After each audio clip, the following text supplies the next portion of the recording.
nous devons aussi aller au bout de cette transformation parce que nous avons des intérêts à défendre. Et je pense que quand on parle d'Afrique, il faut le dire clairement, parce que ça va beaucoup mieux en le disant. On ne va pas faire le bien commun. On a des défis communs. Le changement climatique, c'est un défi commun. Essayer que la jeunesse africaine trouve un avenir, je dirais que c'est un défi commun, parce que ce sera aussi notre problème si on n'y arrive pas. Mais on va défendre des intérêts. Et c'est ça un partenariat réciproque et équilibré. C'est qu'on ne prend pas les gens pour des imbéciles. On ne dit pas on arrive chez vous parce qu'on va faire le bien chez vous à votre place. Parce que vous n'êtes pas capable de savoir ce qui est bon pour vous, de le penser ou de le faire. Non.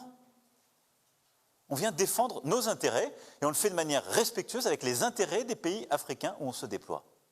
C'est la logique dans laquelle, d'ailleurs, depuis le début, le Conseil présidentiel pour l'Afrique a à chaque fois déployé ses conseils, proposé des mesures et je remercie tous ses membres depuis 2017 pour leur engagement.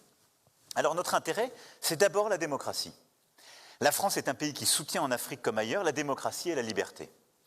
Un pays qui parle à tout le monde, y compris aux opposants politiques.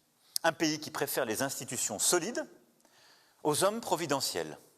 Un pays qui considère que les putschs militaires ne seront jamais des alternances démocratiques. Et comme le rappellent nombre d'intellectuels africains, la démocratie a également une genèse africaine. Aussi, notre rôle n'est pas d'imposer nos valeurs ou de les proclamer, mais de contribuer à ce que des réseaux d'intellectuels et d'acteurs civiques la fassent vivre en s'inspirant des pratiques démocratiques de leur société.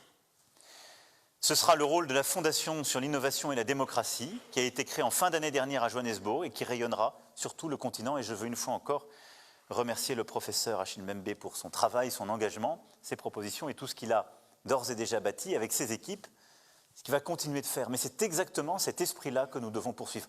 Ne pas abandonner ce qui est, pour moi, un intérêt de la France,